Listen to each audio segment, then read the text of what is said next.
Bom dia, eu sou a doutora Lívia Cavalcante, diretora da Federação Mundial de Obesidade. Estou aqui hoje para dar uma ideia do panorama mundial da obesidade hoje e como se evolveu nos últimos 40 anos. Então, rapidamente, os temas que eu vou cobrir hoje são, antes de mais nada, vamos falar da prevalência global da obesidade nas diferentes categorias, adultos e crianças, e vamos ver qual é a taxa de crescimento. Então, não só a prevalência hoje, mas o que aconteceu nas últimas décadas e quais são os países que têm um problema maior de obesidade hoje.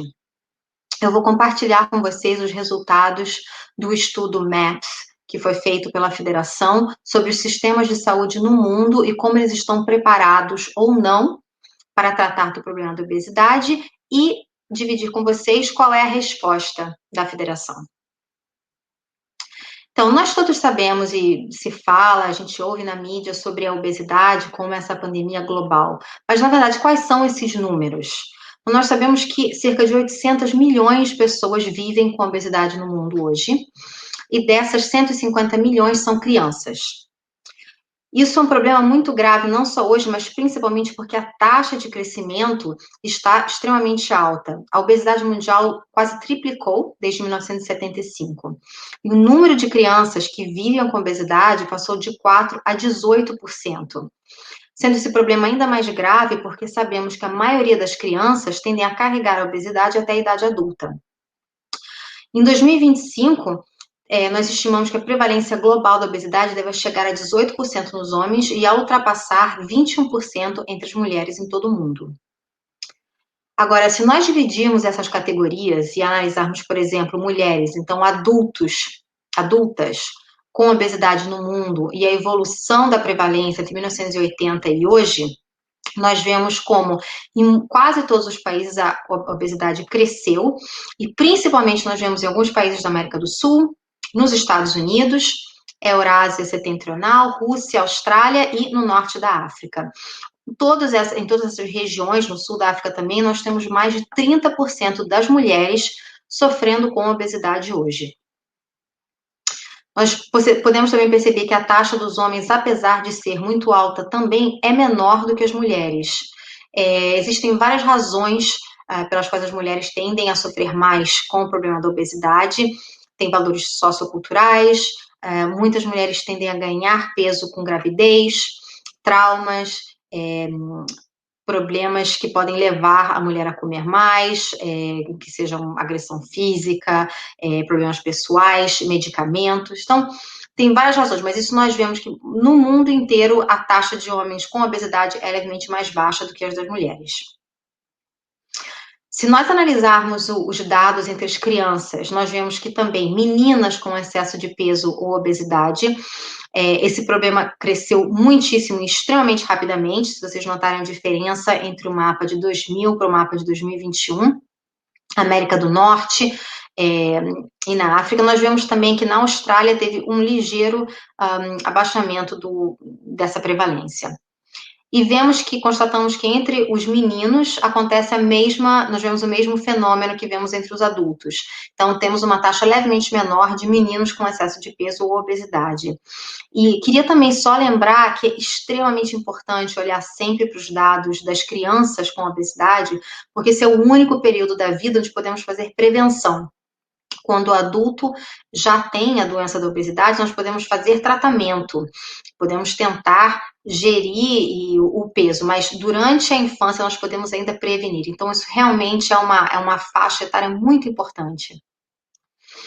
Queria também colocar um pouquinho o Brasil num contexto da sua região. Então, se nós demos uma olhada na obesidade na América Latina, nos diferentes países, nós, antes de mais nada, vemos que entre 1975 e 2016, a prevalência de obesidade cresceu muitíssimo e muito rapidamente entre os países, e vemos que o Brasil está mais ou menos se colocado no meio, com o Uruguai liderando, infelizmente, a lista como prevalência de obesidade entre a sua população.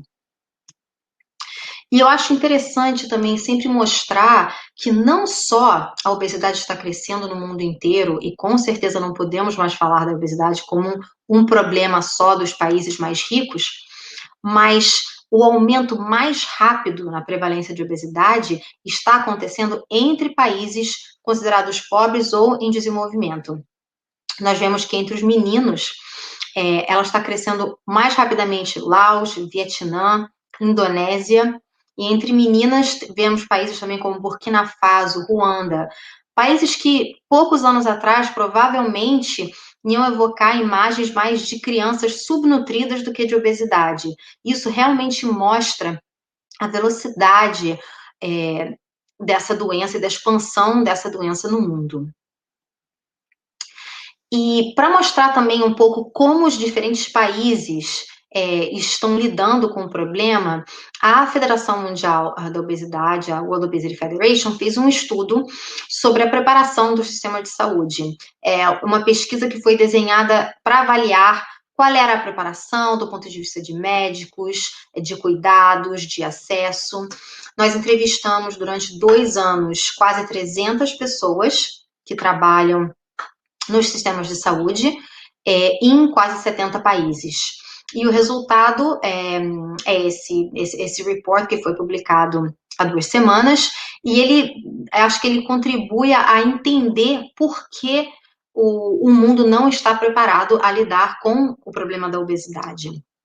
Então, por exemplo, nós perguntamos se o financiamento, se o problema do dinheiro poderia ser uma barreira. E nós vemos que o pagamento direto, né, da parte da pessoa com obesidade é a fonte principal de financiamento de qualquer medicamento ou cirurgia em quase 40 países. Somente 4 países mostraram ter financiamento completamente público ou cobertura com seguro de saúde como principal fonte de financiamento para cuidados dessa doença. E um outro problema muito sério que nós vimos é que, mesmo quando existe uma cobertura pública ou através de seguro de saúde, os tratamentos têm uma lista de espera excessivamente longas. Nós sabemos que essa é uma doença que é também um fator de risco, então levando a outras complicações, como diabetes, doenças cardiovasculares. Então, não podemos esperar anos para poder ter acesso aos cuidados. Nós investigamos também como os diferentes países lidam com o reconhecimento da obesidade como doença. Nós sabemos que em lugares onde o governo e o provedor de saúde reconhecem que a obesidade é, de fato, uma doença multifatorial, complexa e crônica, eles tendem a ter uma visão menos discriminatória, mais empática e uma maior compreensão da necessidade dos cuidados da pessoa com obesidade. Quando em outros países que não reconhecem a obesidade como doença, se pensa que é um problema de responsabilidade individual, falta de disciplina, etc. Então, é importante para a gente medir esse fator. Infelizmente, nós vemos que num percurso de reconhecimento entre 0 a 10, a maioria dos países no mundo, mais ou menos, não importa se de renda média baixa ou alta, está na metade do caminho, o que é muito pouco, considerando a rapidez com que a doença está crescendo no mundo. E, enfim, nós também tentamos entender quais são os principais obstáculos ao tratamento, quais são as barreiras que as pessoas que vivem com obesidade encontram quando elas precisam de cuidados. Número 1 foi a falta de priorização política. Não tem uma vontade política de mudar a atual situação. Eles falaram também muito de falta de treinamento para profissionais de saúde. Como não adianta só você ter acesso, mas se o médico que está visitando o paciente não tem ideia da ciência da obesidade, como tratar, o que fazer, infelizmente não tem como ajudar. Uma outra barreira foi o alto custo do tratamento e baixa literacia em saúde, seja da parte de pessoas com obesidade, que muitas vezes não sabem que tem uma doença e elas próprias acham que a obesidade é um resultado de uma falta de disciplina delas, responsabilidade individual, como da parte dos provedores de saúde. Então, de novo, temos o problema da falta de reconhecimento da obesidade como uma doença. Não tem investimento financeiro no sistema de saúde para lidar com o problema. Nós temos um grande problema de estigma em muitos países, que de novo se refaz a essa ideia falsa, sem nenhum fundamento científico, de que a obesidade é o resultado de simplesmente preguiça com falta de força de vontade. Em alguns países existe um sério problema de custo e disponibilidade de alimentos saudáveis, e em alguns países tem também, existem normas e tradições culturais que não reconhecem a parte prejudicial à saúde da obesidade. E, enfim, muitos notam como a falta de dados e monitoramento e pesquisa sobre esse campo é também uma barreira ao acesso, porque se nós não sabemos exatamente onde está o problema, qual o tamanho do problema, é difícil achar uma solução. Então, por que a obesidade é uma doença tão prevalente e os nossos sistemas de saúde no mundo inteiro estão tão mal equipados e prontos para lidar com isso? A Federação Mundial da Obesidade tem um trabalho que se funda sobre 4 pilares fundamentais que tentam resolver esses problemas. Um trabalho de advocacy a nível global, de reunião, de trazer, de unir as partes interessadas, de educar e treinar profissionais de saúde e de continuar fazendo pesquisas e colhendo dados sobre a doença. Então, do ponto de vista da advocacy, um dos nossos objetivos principais é ter uma resolução internacional que declare a obesidade uma doença. E para isso estamos trabalhando já há vários anos com a Organização Mundial da Saúde, com a ONU, para fazer advocacy lobbying, tentar achar diferentes países que possam nos ajudar a levar para frente essa missão e reconhecer a obesidade como doença. Isso foi algo que aconteceu, por exemplo, com a diabetes. Anos atrás foi reconhecida uma doença e nós sabemos que isso pode desencadear um processo muito positivo, onde se aumenta o conhecimento da doença e a compreensão por parte das pessoas. Do ponto de vista de reunião, nós tentamos de várias formas e em diversos lugares do mundo reunir as partes interessadas. Nós fazemos isso de diferentes formas. Temos uma série de mesas redondas em diferentes partes do mundo. Obviamente não agora por causa da pandemia, mas normalmente temos várias pessoalmente. E tentamos juntar, sejam líderes jovens, pessoas que trabalham no governo, pacientes, para tentar entender quais são os específicos problemas em cada país, para poder ajudá-los a resolver. Desculpa. Para a educação e treinamento, nós temos um programa muito grande de treinamento dos profissionais de saúde, porque nós acreditamos que sem esse treinamento vai ser impossível abaixar a prevalência de obesidade. É fundamental que o paciente, quando vá ao hospital, ao médico, quando ele procure uma ajuda, ele encontre um profissional que saiba exatamente o que significa ter obesidade, qual é a ciência atrás disso, como tratar, quais são os medicamentos adequados, etc. Então, para isso, nós temos o Scope, que tem uma parte, seja virtual, nós temos uma série de módulos numa plataforma virtual, a maior parte completamente de graça, em diferentes idiomas, tem português também. E nós temos as escolas, nós chamamos de Scope Schools, entre 3 e 5 escolas por ano, em diferentes cidades. Uma das últimas que fizemos foi até no Rio de Janeiro, onde os profissionais se reúnem por um dia inteiro, eles podem ter um treinamento específico sobre obesidade e como ajudar os pacientes. Enfim, nós temos toda uma parte de pesquisa e o nosso banco de dados, que é o Global Obesity Observatory, onde nós recolhemos dados sobre não só a prevalência da obesidade, mas também políticas, o impacto econômico da obesidade, temos todas as nossas publicações. Então, o site está aí, se vocês quiserem dar uma olhada e entender. Isso é fundamental para poder pedir mudanças. Nós temos que saber quais são os problemas para poder pedir mudanças no caso. Então, nós acreditamos no poder da ciência, no poder dos dados. Estão todos totalmente acessíveis pelo nosso observatório. Enfim, eu queria só mostrar um pouco a presença global da World Obesity Federation. E esses diferentes pininhos representam ações diferentes. Os amarelos são todos os nossos membros. Nós somos uma associação de membros. Temos membros no mundo inteiro, no Brasil a Abeso, representa o país. Então, estão espalhados pelo globo. Os pininhos rosa são onde nós tivemos entrevistados para a nossa pesquisa do MAPS. O azul são todos os lugares onde nós fizemos Scope Schools, onde nós treinamos profissionais de saúde. E o azul escuro são todos os lugares onde fizemos eventos específicos de advocacy. E queria acabar com, obviamente, as atividades para o World Obesity Day. Essa é de 2020. O próximo, obviamente, vai ser com os eventos desse ano. Espero que tenham muitos, apesar de, obviamente, serem quase todos virtuais.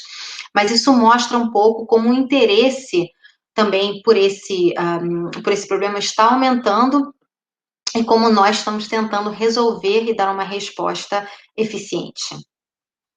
E aqui também tem o meu e-mail, se tiver qualquer pergunta que não for possível responder hoje, ou quiserem entrar em contato com a Federação Mundial da Obesidade, estamos aqui para ajudar. Muitíssimo obrigada.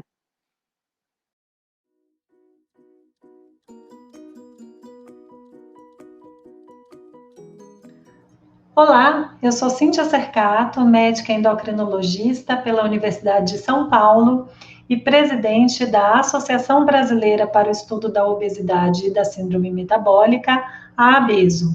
E eu vou falar com vocês sobre obesidade, uma doença crônica.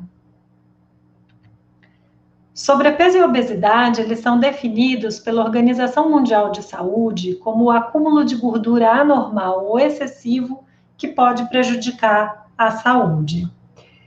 Em 2013, a Associação Médica Americana reconheceu a obesidade como uma doença. Aqui no Brasil, nas diretrizes brasileiras de obesidade em 2016, a ABESO traz em seu texto que indivíduos obesos devem ter segmento de longo prazo e controle crônico do peso, pois a obesidade é uma doença crônica que tende a recorrer. Então, a gente vê que importantes associações já enxergam, né, a obesidade como uma doença. E por que a obesidade é uma doença? O que leva a gente a trazer esse status de doença e principalmente uma doença crônica em relação à obesidade, né? Então, a gente sabe que existe uma biologia do indivíduo, quer dizer, existem aspectos biológicos, e esses aspectos biológicos, eles sofrem influência do ambiente e também de aspectos psicossociais. Então, existe a interação desses fatores. Quando a gente fala de biologia do indivíduo, a gente sabe, por exemplo, que existe uma genética por trás das pessoas que sofrem com obesidade, tá? E quando a gente pensa no nosso organismo, a gente sabe que a nossa genética é uma genética que está preparada para guardar, para conservar energia. Por quê? Porque lá atrás, né, o homem ele precisava passar por escassez alimentar, caçar, lutar para obter o alimento, além intercalando com períodos de grande escassez. Então, a genética nossa é uma genética que foi adaptada para conservar energia. Além disso, é importante a gente dizer que existe uma região no nosso cérebro chamada de hipotálamo, que é uma região que controla a fome e a saciedade.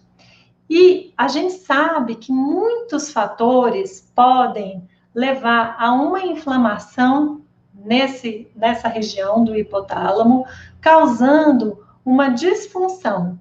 Então, pessoas que têm obesidade, elas têm, primeiro, uma genética, né, um genótipo, que é conservador de energia. Então, você imagina que no passado faltava alimento, mas agora a gente vive num mundo repleto de alimentos.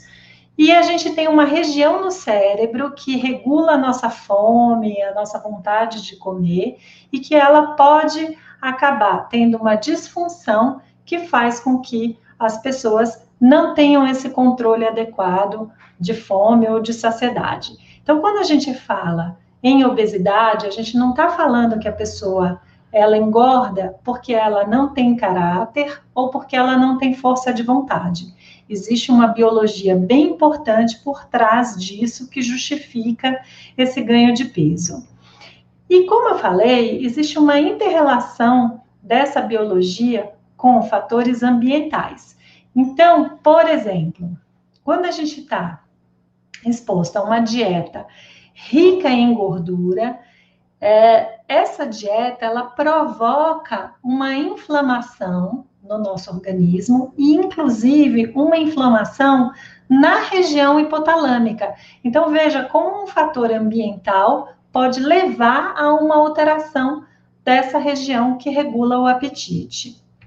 Um outro fator ambiental super importante é a questão do dormir pouco, tá? Então, aqui nessa figura, a gente vê que ao longo das décadas, cada vez dormimos menos horas. E, em contrapartida, a partir do momento que as pessoas passaram a dormir menos, a gente vê aqui uma explosão do percentual de pessoas com obesidade. E como que a falta de sono pode favorecer o ganho de peso? Primeiro porque a gente fica cansado, faz menos atividade física, ou porque a gente está mais tempo acordado, e aí a gente acaba tendo mais oportunidade para comer. Então, isso pode gerar. Mas a gente sabe que o déficit de sono, ele altera hormônios que tem no nosso organismo, que são hormônios que levam informação para aquela região cerebral que é o hipotálamo. Então, dormir pouco afeta a função hipotalâmica responsável pela fome e pela saciedade, e isso pode favorecer a obesidade. Outra coisa, poluição. Então, aqui essa foto é uma tarde na cidade de São Paulo, né? A gente vê aqui essa capa de poluição, e a gente sabe, por exemplo, que a exposição a esses poluentes, né, que estão no ar, eles levam à inflamação do hipotálamo. Então, veja, o ambiente que a gente vive interferindo diretamente com a biologia do nosso organismo, atrapalhando a função dessa região que regula o apetite. Além disso, a gente sabe que existem outros aspectos, como os aspectos psicossociais, estresse crônico, né, o trânsito, o desemprego, o excesso de trabalho, todos esses fatores, eles geram estresse, e a gente aqui já tem evidências de que o estresse também afeta a biologia. Então, o estresse, ele afeta, inclusive, a ativação de uma região do cérebro que é responsável por um tipo de hábito alimentar que a gente chama aqui de comer emocional. Então, aquele dia que você está muito estressado e que você chega em casa cansado e você diz assim, hoje eu mereço, né? E acaba comendo alimentos bastante palatáveis, ricos em açúcar, né? Isso daí é o comer emocional. E a gente sabe que o estresse crônico, ele leva justamente a uma alteração no nosso cérebro, que faz com que a gente acabe buscando alimentos.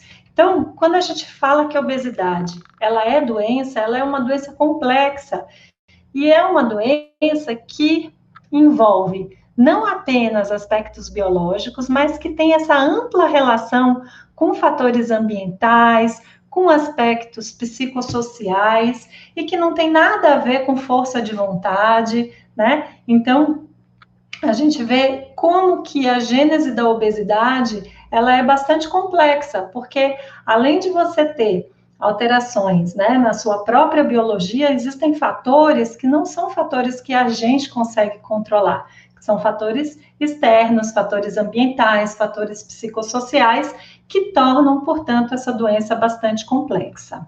E o resultado disso? O resultado disso é que a gente só vê a obesidade crescer. A obesidade, aqui nos diversos censos realizados no Brasil desde 2002, né, ela mais que dobrou nesses últimos 17 anos. 1 em cada 4 adolescentes, ele também está acima do peso no Brasil. Então, a gente tem aqui, os adolescentes que têm excesso de peso e os adolescentes que têm obesidade na pesquisa que foi realizada em 2016. Então, a gente só vê realmente a obesidade crescer em nosso meio. E as consequências desse aumento da obesidade são múltiplas, porque a gente sabe que a obesidade ela é uma doença complexa que envolve todos esses fatores, mas que também ela pode causar ou agravar diversas situações, como, por exemplo, doença cardíaca, gordura no fígado, doenças no pâncreas, doenças articulares. Então, a obesidade acaba trazendo aí uma série de complicações. E como que a gente pode resolver esse problema, né? Então, para uma doença complexa, não existe uma solução simples. Realmente, as soluções, elas são complexas e elas envolvem múltiplos setores para que a gente possa ter um resultado efetivo no controle dessa doença tão complexa. E é por isso que a gente tem o Dia Mundial da Obesidade, né? Então, a Federação Mundial de Obesidade, ela elegeu o dia 4 de março para a gente discutir o Dia Mundial da Obesidade, né? E o objetivo disso é justamente aumentar a conscientização, né? Melhorar a compreensão das pessoas de que a obesidade é uma doença complexa, que a gente precisa reduzir o estigma, tá? A gente deve também encorajar o advocacy, né? Ou seja, a gente precisa promover mudanças, criar ambientes mais saudáveis, né? Priorizar a obesidade como uma questão de saúde, inclusive implementar políticas públicas, já que a gente viu dessa importante relação que existe entre ambiente e a biologia que favorece a obesidade, e que nós precisamos compartilhar experiências para que juntos, mais fortes, nós possamos inspirar e unir uma comunidade global para trabalhar em direção do nosso objetivo comum, que é justamente conseguir deter esse crescimento da obesidade e a gente poder acolher as pessoas com obesidade, reduzir o estigma. E aí eu termino a minha apresentação convidando vocês para acompanhar a campanha do Dia Mundial da Obesidade, que é promovido pela ABESO, que chama Cuidar de Todas as Formas, que tem o apoio da Sociedade Brasileira de Endocrinologia e da Federação Mundial de Obesidade. Justamente, a gente também vai estar compartilhando várias informações sobre obesidade, para que vocês entendam por que a obesidade é uma doença crônica, uma doença complexa, e como que juntos nós podemos tentar deter esse cenário que está acontecendo no mundo todo, né, de um verdadeiro crescimento da obesidade. Muito obrigada.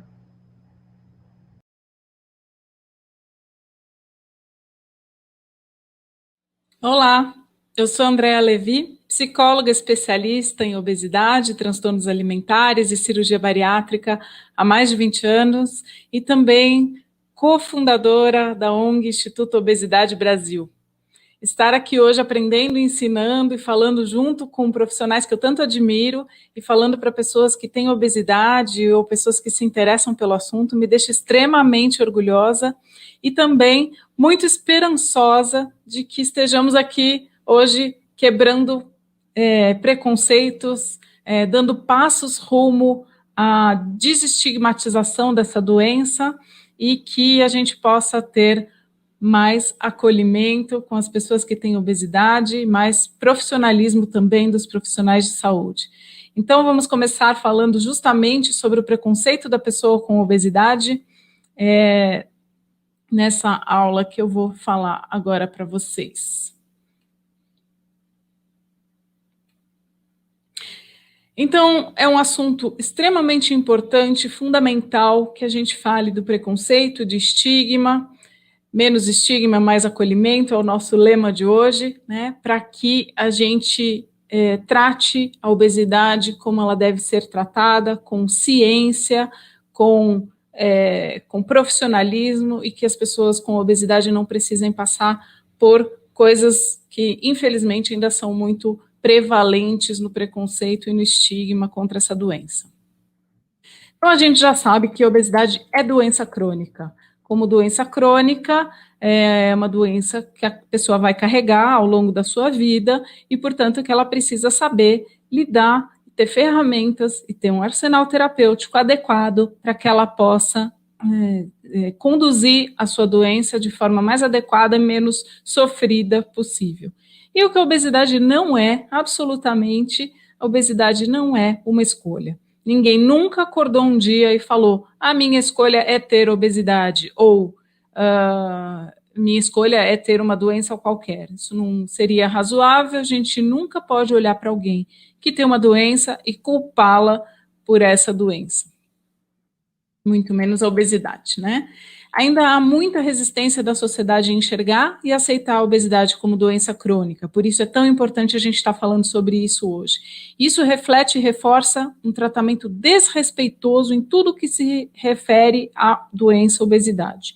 E a gente não pode discriminar alguém usando a saúde como desculpa, né? Então, por exemplo, falar: é para o seu bem, olha, o seu rosto é tão bonito, por que você não emagrece? Aquelas bobagens todas que quem tem obesidade já escutou alguma vez na vida. E o preconceito e o estigma, que é o nosso assunto de hoje. Eu resolvi colocar essa foto porque eu acho que reflete uma pessoa que tem obesidade, que tem uma dificuldade, veja, carregar esse peso nesse joelho, essa gordura abdominal que traz doenças metabólicas, que traz um estado inflamatório geral, que pode trazer, inclusive, doenças psicológicas, psiquiátricas. É muito difícil essa sobrecarga, esse sobrepeso, e assim ela está com uma carinha de que está pensando para que lado vai, o que vai fazer, se está bem conduzido, se não está. Então, nós precisamos pensar que conduzir bem a doença, dar para o paciente ferramentas possíveis, né, de serem manejadas, eventualmente medicamentos, eventualmente cirurgia bariátrica, tudo que faz parte do tratamento da obesidade, a gente precisa oferecer quando necessário, quando o paciente se encaixa naquela descrição e quando ele tem indicação para fazer o uso dessas ferramentas. E sem preconceito, a gente tem que falar disso com naturalidade. Vamos falar um pouquinho disso aqui mais para frente. Como é a chegada do paciente no consultório de um profissional de saúde? Claro que se for um profissional de saúde especialista em obesidade, não tem nem o que falar, essas coisas absolutamente não podem acontecer, todo mundo tem que estar muito atento a isso, o ambiente já tem que ser propício para receber pessoas com obesidade. Porém, muitas vezes, essas pessoas com obesidade vão em profissionais de saúde de diversas especialidades, vão ao dentista, vão ao ginecologista, vão ao dermatologista, vão ao psicólogo, ao nutricionista, ao fisioterapeuta, né? E às vezes esses profissionais não são especialistas em pacientes com obesidade, e o que acontece? Ele não tem um mobiliário adequado para a pessoa, inevitavelmente, que vai chegar lá, a pessoa com obesidade, ele não tem um mobiliário adequado, a pessoa não cabe na cadeira, ela não foi recebida cordialmente na recepção, porque alguém ficou constrangido, ou o próprio recepcionista ficou constrangido porque o paciente não cabe na cadeira.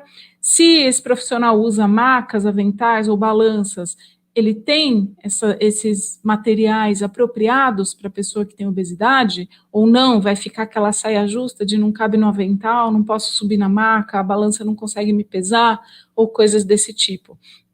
Portanto, a abordagem tem que ser respeitosa, tranquila, com naturalidade, e a gente tem que estar preparado para receber pacientes com obesidade nos nossos consultórios, sejam consultórios aí, obviamente, de especialistas, isso não pode acontecer, ou seja, em qualquer tipo de consultório de profissional de saúde, tem que estar preparado em hospitais e clínicas para receber esse paciente. Portanto, pensem nisso, pensem no tipo de mídia, no tipo de revista, no tipo de mobiliário que vocês vão oferecer para que as pessoas que têm obesidade cheguem e se sintam tão acolhidas quanto as pessoas que não têm obesidade.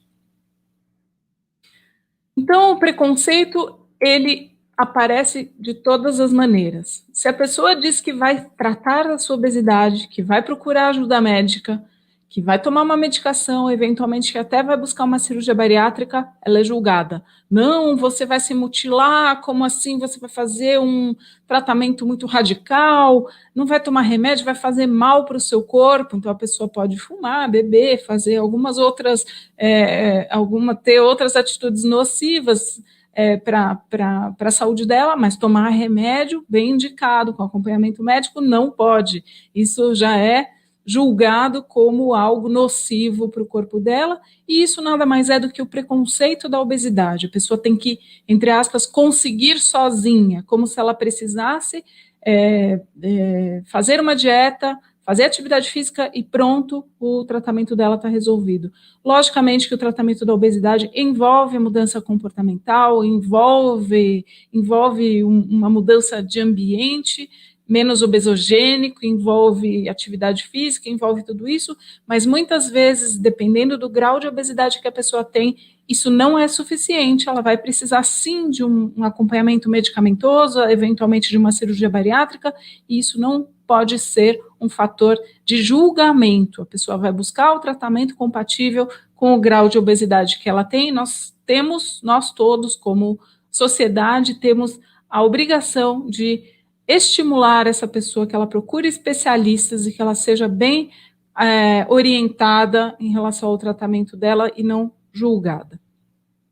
Aqui eu coloquei uma fotinho de alguém que provavelmente está se sentindo julgada ou sem saída, ou que está receosa de buscar tratamento, e a gente vai mostrar aqui nessa aula como o preconceito isola as pessoas, como o preconceito faz com que as pessoas se sintam sempre como se tivesse cometido um crime, o crime de ter engordado.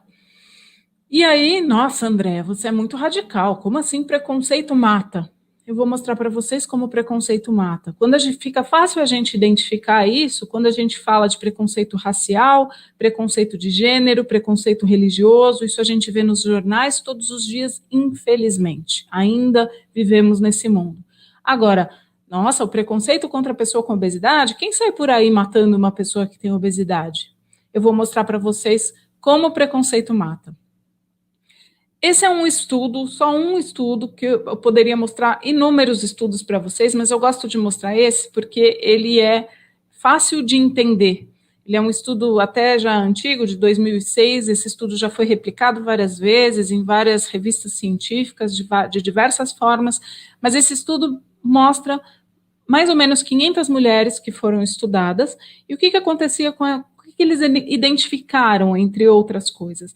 Dessas 500 mulheres, as mulheres que tinham obesidade, elas retardavam mais os seus cuidados preventivos relacionados ao câncer, principalmente câncer ginecológico, de mama, ovário, útero e etc., endométrio. Por quê?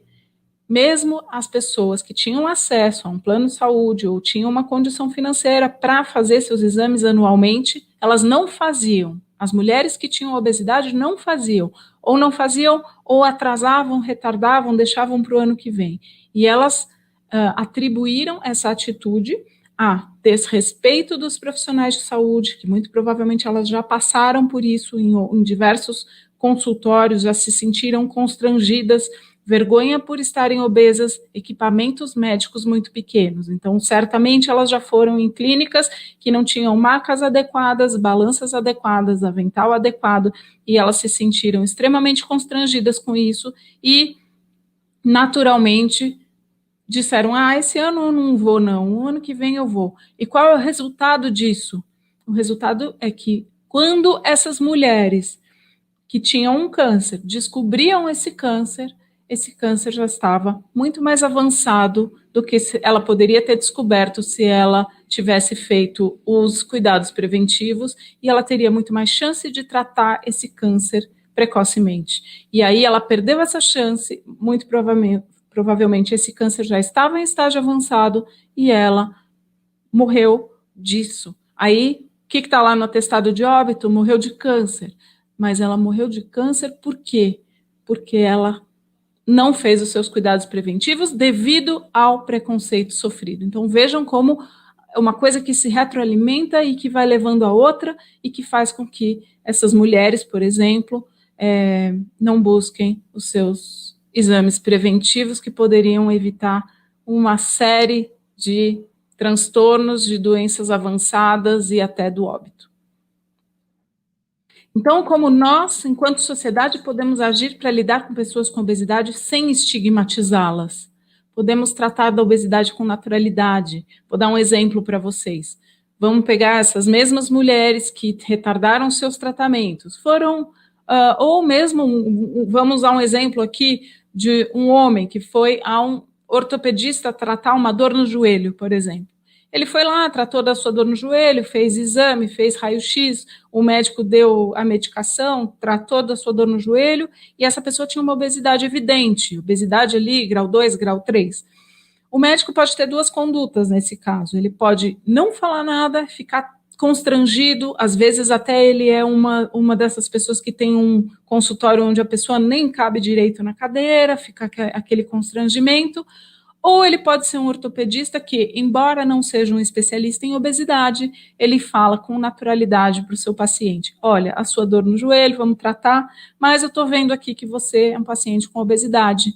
Vamos cuidar disso? Vamos melhorar a tua saúde? Eu posso te encaminhar para um especialista? Você aceita cuidar disso? E aí, não constrangeu ninguém, né? Trouxe isso com naturalidade, certamente ele tinha um mobiliário adequado para receber esse paciente, e esse paciente se sentiu mais à vontade para, certamente, buscar um tratamento para sua obesidade. Ele não foi colocado de cantinho e aquele assunto não falado ficou no ar, assim, sem poder ser abordado. Foi abordado com naturalidade. E isso a gente tem que expandir para tudo relacionado à obesidade, falar sem estigmatizar. Por que eu pus essa foto aqui? Muita gente já viu essa foto, certamente, mas eu acho que essa foto reflete o que nós podemos fazer numa situação dessas. Então, evidentemente, essa pessoa está extremamente desconfortável, outras pessoas aqui, até ao lado dele, que estão olhando, outras pessoas que não estão olhando, estão constrangidas, a pessoa que tirou a foto, né, certamente sentiu alguma coisa para tirar essa foto. O que nós poderíamos fazer numa situação dessas? Se um comissário de bordo não veio fazer nada, né, alguém, tem tanta gente aqui, alguém pode levantar, chamar um comissário de bordo e dizer: será que tem um assento maior lá na primeira classe, na classe executiva, para esse senhor se acomodar melhor? Né? Ou será que, se não tiver um assento disponível, ele pode sentar no assento do comissário de bordo, que é um assento sem braços, né, para que ele se sinta mais à vontade? Até perguntar para ele se ele quer ajuda para conseguir um assento melhor, e assim poder falar com naturalidade. Está todo mundo vendo que ele está desconfortável, está todo mundo desconfortável com a situação, e se ninguém falar nada, é um desconforto ainda maior, ele se sente extremamente mal e acuado, né, sem poder se defender. Então, sim, nós sempre podemos fazer alguma coisa para ajudar uma pessoa com obesidade. Pode ser no transporte público, pode ser no avião, pode ser na rua, pode ser sempre que a gente estiver vendo que essa pessoa está passando por alguma dificuldade, a gente pode abordar com naturalidade e com acolhimento. Então, identificar a obesidade, entendê-la como doença, estarmos abertos a mudanças, encorajar as mudanças, encorajar essas pessoas. Mudanças assustam. Quem nunca viu uma pessoa que emagreceu 20, 30, 40 quilos e aquilo desacomodou as relações, ela começou a sofrer piadinhas de outros tipos, ou então o parceiro, a parceira ficou enciumado, ficou inseguro, e aí a relação desacomoda. Evitar a culpabilização, né? Então, a pessoa é culpada se ela está com obesidade, ela é culpada se ela busca tratamento, e ela é culpada se ela emagreceu, porque aí fica todo mundo de olho falando: ó, não vai engordar de novo, hein? Será que, tô vendo? Então, ela está sempre visada, né? Sempre estigmatizada. Minhas mensagens finais são: não se combate a pessoa com obesidade, mas sim a doença, né? Tratar a obesidade é uma questão de saúde, não de incentivar algum padrão estético, por exemplo, de magreza. Tratar a obesidade não tem nada a ver com incentivar a magreza. Tratar a obesidade é tirar a pessoa daquele patamar de morbidez de outras doenças metabólicas que podem acontecer, que podem piorar, até de transtornos psicológicos, psiquiátricos, que podem ser piorados ou retroalimentados pela obesidade e vice-versa, né? Falar de obesidade precisa deixar de ser tabu, incentivar o tratamento precoce. A pessoa que tem obesidade de grau 3, ela já teve grau 2, já teve sobrepeso, né? Então, estimular que a pessoa que tem sobrepeso, obesidade de grau 1, se trate para não chegar numa obesidade mais grave, né? E aí, portanto, tratamentos mais,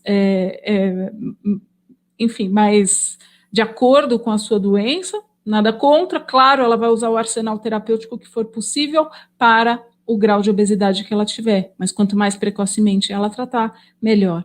Manter o peso também é tratamento, nunca se esqueçam disso, né? Então, chegou num determinado peso, não está livre de tratar a doença crônica está ali para sempre, né? Mudança comportamental, eventualmente a medicação vai continuar assim. Se for uma cirurgia bariátrica, a cirurgia já é um tratamento crônico, ela está ali todos os dias, mas a pessoa tem que fazer um bom uso da cirurgia, né? Ela tem que saber, como eu brinco, pilotar a cirurgia dela para que ela tenha sucesso no longo prazo.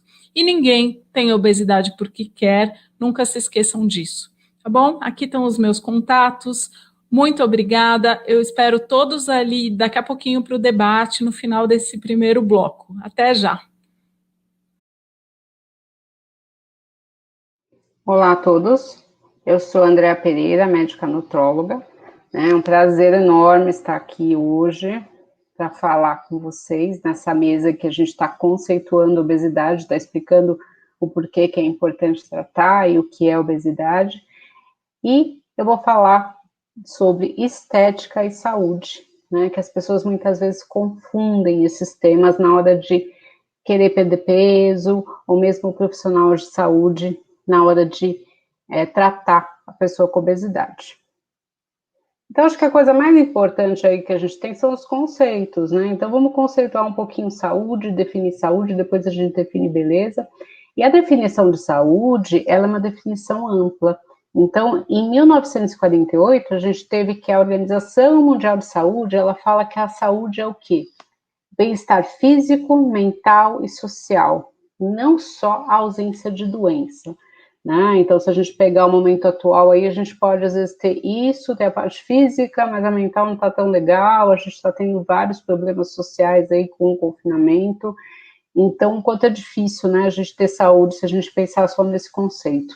Em 86, né, a OMS, né, que é a Organização Mundial de Saúde, ela acaba ampliando ainda mais, falando do conceito positivo da saúde, que vai enfatizar os recursos sociais e pessoais, e a capacidade física também, né? Então, a gente tem uma saúde ampla.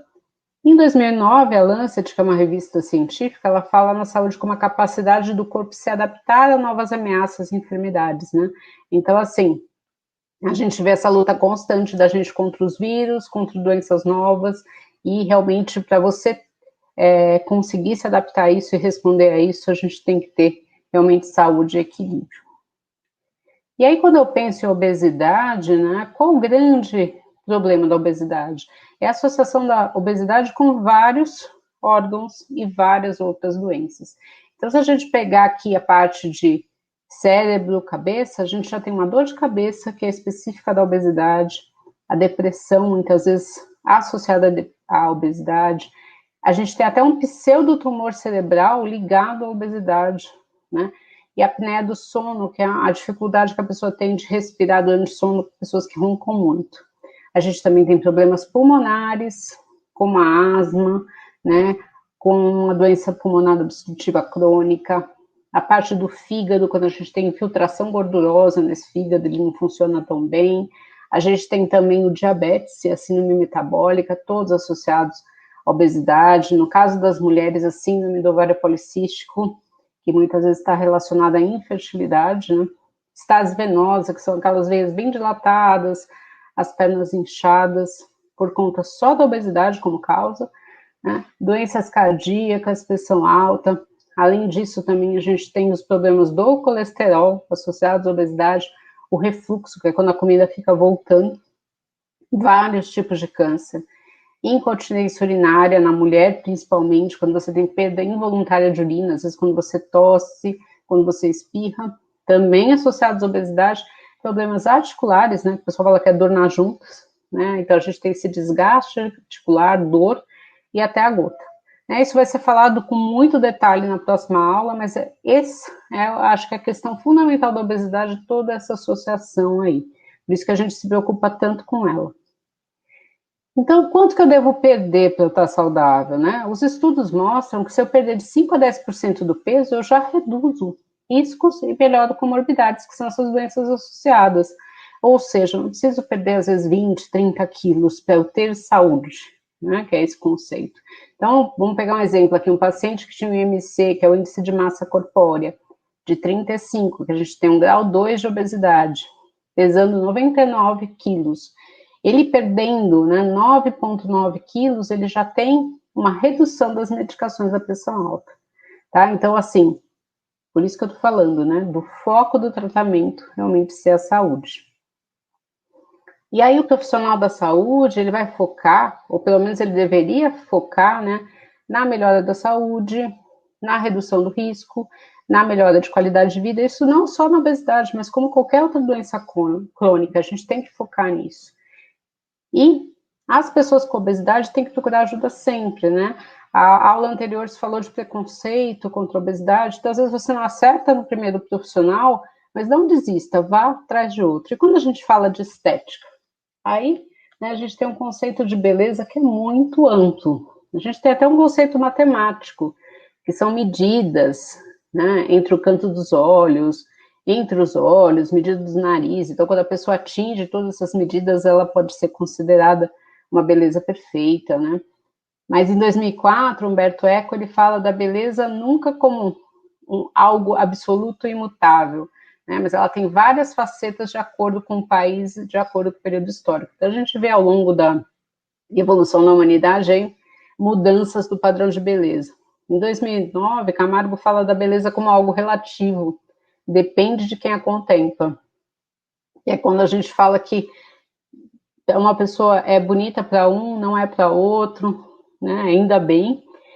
Em 2015, Baumgartner fala do quê? Que a beleza, hoje, é a beleza do consumo, que ela é ditada, né, pelas mídias, pela TV, pela internet. Então, são padrões de beleza. A gente tem até aplicativos para diminuir medidas, para deixar a barriga negativa, né? Porque a pessoa, o importante é você se postar daquele jeito, né? Muitas vezes você não é daquele jeito, né? Mas são isso tudo dentro desses movimentos históricos. Então, se a gente pegar aqui no Brasil, né, modelos de beleza, então a gente tem a nossa top model, que é a Gisele Bündchen, né, e o Marlon Teixeira, são dois top models, né, modelos reconhecidos no mundo inteiro, mas será que só eles são bonitos? Será que esse é o padrão de beleza do Brasil?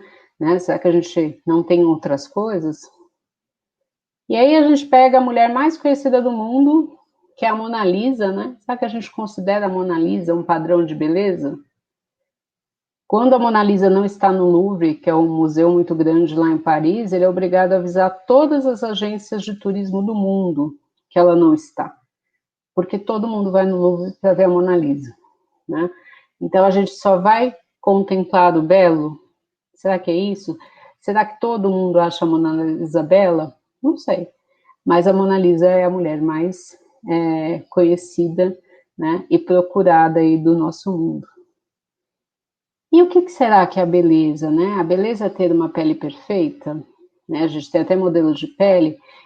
Antigamente, pessoas com vitiligo, né, que é essa doença que tem descoloração, elas nunca fariam uma foto considerada de beleza, né? Mas hoje esse padrão mudou. E a gente vai dizer que elas não são belas?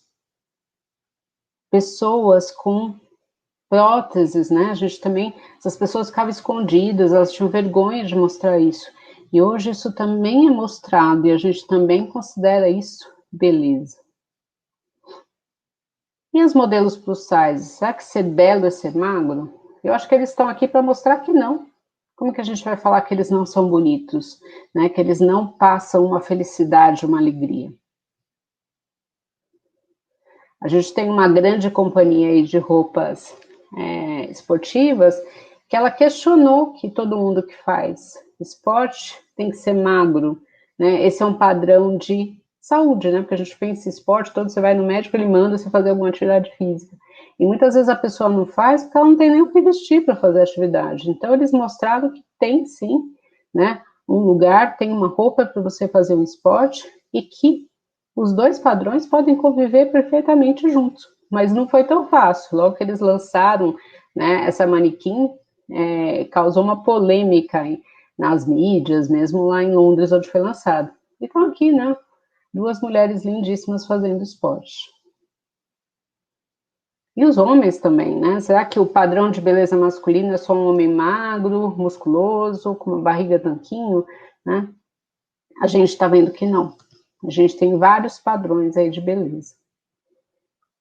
Então, uma coisa importante, né, que eu vou deixar para vocês de mensagem, é que hoje vocês vão aprender a cuidar da saúde de vocês. E cuidar da saúde empodera, né? Porque você, né, o conhecimento empodera. Tudo que vocês vão aprender aqui, vocês vão poder usar no seu dia a dia e ver o porquê que vocês querem muitas vezes perder peso ou tratar a obesidade, né? E o principal é a saúde. Eu vou tratar por causa da saúde, porque beleza vocês já têm. Eu acho que isso está mais que comprovado aqui em todas essas pessoas.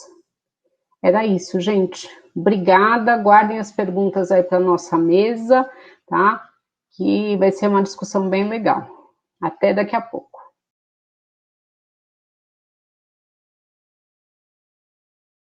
Olá, eu sou Fábio Moura, eu sou endocrinologista de Recife, Pernambuco, médico do Hospital Universitário Oswaldo Cruz e preceptor da residência em endocrinologia do IMIP, aqui no Recife.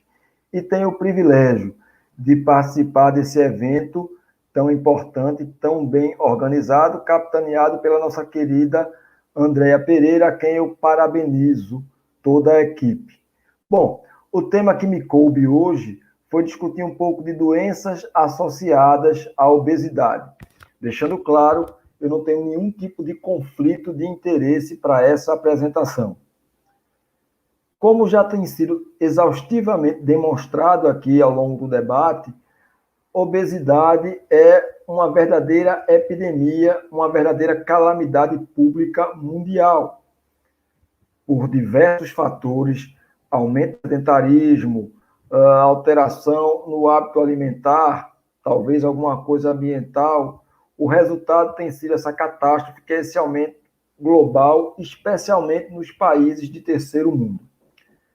Quando a gente vai discutir obesidade, a gente separa didaticamente, às vezes, em adiposopatia, ou seja, doenças decorrentes do tipo de célula gordurosa presente, do tipo de disfunção de célula gordurosa e de adipócito, e doença decorrente do peso em si, que seriam mais complicações mecânicas. Então, quando a gente vai falar de doenças decorrentes de obesidade, a gente vai ter basicamente esses dois olhares. Tanto a questão de alterações endócrinas, inflamatórias, imunes decorrentes da obesidade, quanto as questões mecânicas decorrentes da obesidade. Eu achei essa revisão no Medscape e optei por utilizá-la nessa discussão porque ela é extremamente interessante.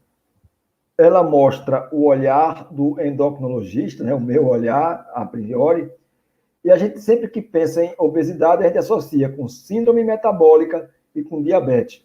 Não resta nenhuma dúvida que obesidade é o principal fator de risco para o desenvolvimento de diabetes tipo 2.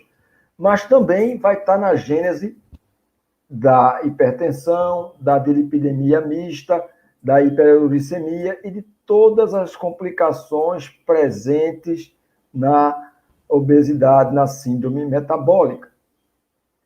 Esse slide já é um tanto antigo, mas que mostra claramente essa relação entre peso corporal, especialmente distribuição de gordura. Quanto maior o acúmulo de gordura central, o acúmulo de gordura abdominal, maior o risco de desenvolver diabetes e suas complicações.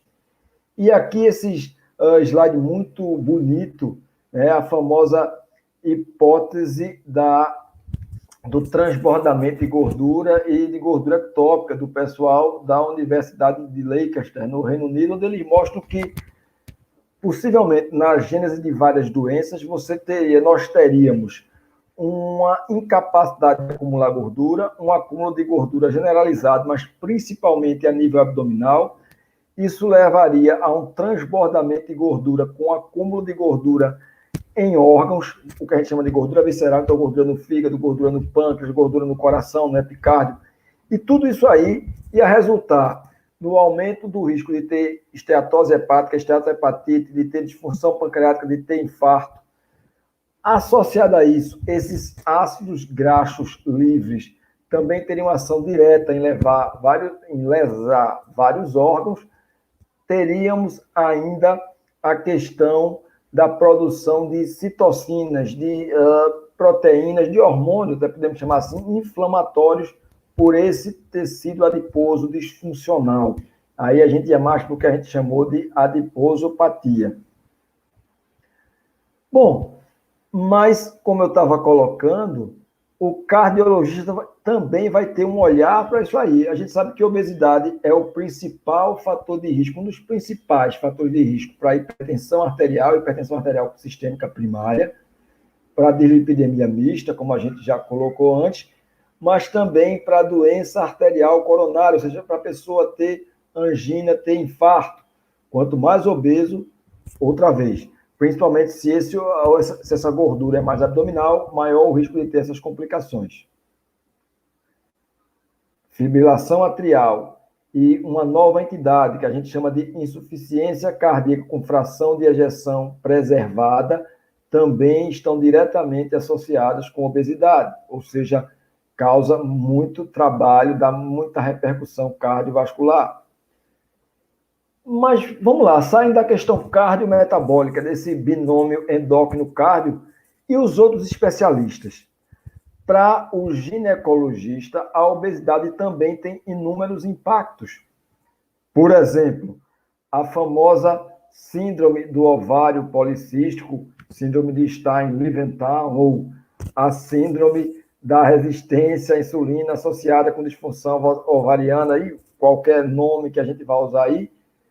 A obesidade, especialmente a obesidade central, é um dos principais fatores de risco. Então, vai estar associada na mulher que não está grávida, na mulher na fase inicial do menarque, com irregularidade menstrual, com ovário policístico, com esse tipo de complicação. Mas se essa mulher engravida, obesidade aumenta a chance dela ter diabetes gestacional, aumenta a chance dela ter aborto espontâneo, dela ter pré-eclâmpsia, de ter descolamento de placenta. E depois que ela já deu a luz, já encerrou a sua fase reprodutiva, obesidade aumenta de 2 a 4 vezes o risco de ter câncer de endométrio.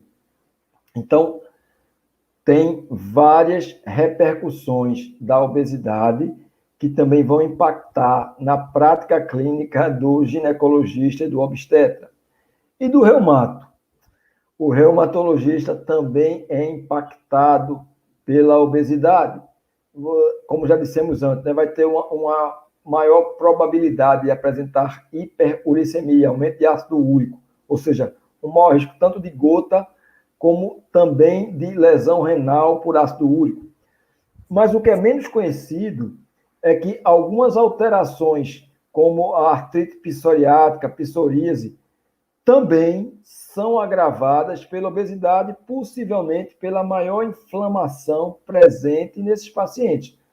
Obesidade leva a um quadro inflamatório subclínico, com elevação daquelas citocinas produzidas pelos adipócitos, né? Especialmente o fator de necrose tumoral, a interleucina 6, a proteína C reativa, tudo isso aí aumentando o risco também de ter doenças inflamatórias articulares.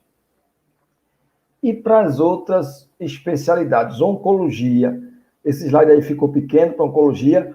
Hoje, obesidade é o principal fator de risco para alguns tipos de câncer.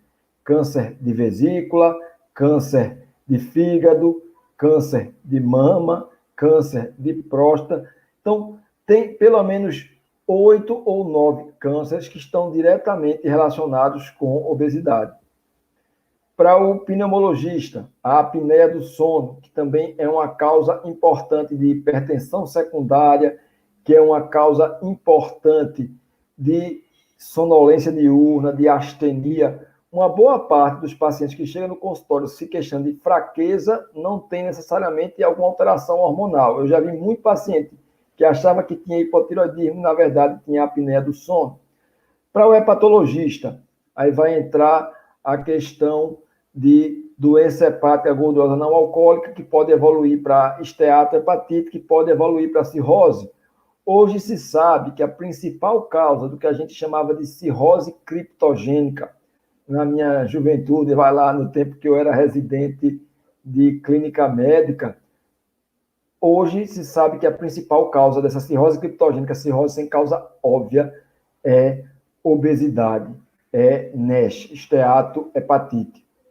E também tem essa relação aí, parece ser uma relação de mão dupla entre alterações de humor e obesidade. Ou seja, obesidade obriga que todos os profissionais interajam entre si e que estejam atentos, possivelmente, para tratar esse paciente da melhor forma possível. E aí a implicação de termos equipes multiprofissionais para tratar desses pacientes. Como o Covid, a gente não tem como fugir muito do Covid, eu trouxe esses estudos aqui mostrando que o principal fator de risco para complicações do Covid após idade, né? Idade é o principal, depois de idade, em paciente que tem menos de 60 anos, obesidade foi o principal fator de risco para a apresentação de formas graves de Covid. Possivelmente porque esses pacientes têm, além daquele estado inflamatório subclínico, ele vai ter alteração mecânica, então uma dificuldade de expansibilidade pulmonar, uma maior resistência extrínseca de vias aéreas, uma menor capacidade de troca respiratória, mas ele vai ter também mais comorbidades, como doença cardiovascular, como diabetes, como doença renal, e tudo isso aí vai, infelizmente, ajudar, aspas, ou vai aumentar a probabilidade, talvez seja um termo mais adequado, do paciente ter formas graves do Covid, inclusive óbito. Portanto, resta claro que tratar a obesidade está muito, mas muito além de uma questão estética. Tratar obesidade é uma questão de saúde, e eu diria de saúde pública.